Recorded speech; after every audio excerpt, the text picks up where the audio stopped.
Selamünaleyküm dostlar. Cahillik bilmediğini bilmemek, bilmediğini öğrenmek istememek, yanlış bildiğini müdafiə etmek ve bu vəziyyətdə özünü güvende hissetmektir.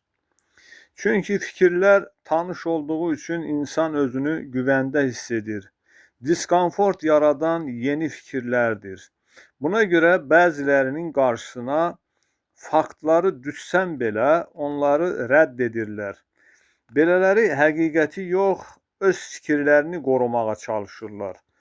Buradan anlaşıldığı kimi cahillik informasiya çatışmazlığı deyil, düşüncə sisteminin qapanmasıdır. Cahillik bataqlığa bənzəyir.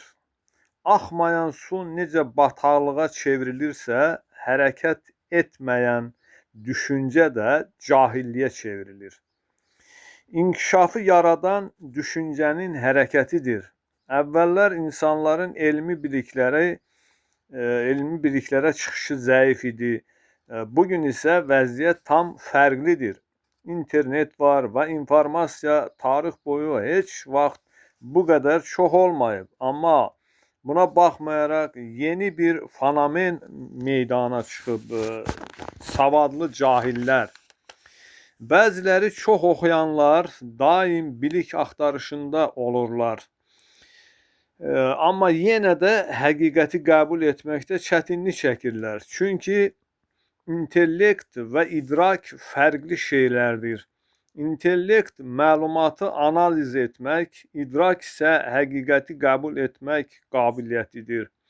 İnsanın çox savadlı olması hələ onun düşüncə sisteminin açıq olması mənasına gəlmir. Belə insan güclü mühərriki olan, amma yanlış istiqamətdə gedən maşına bənzəyir. Bu səbəbdən müasir dövrün ən böyük problemi məlumatın azlığı deyil, düşüncə sisteminin zəifliyidir. Bəs niyə bəzi insanlar həqiqəti görə onu inkar edirlər, qəbul etmirlər?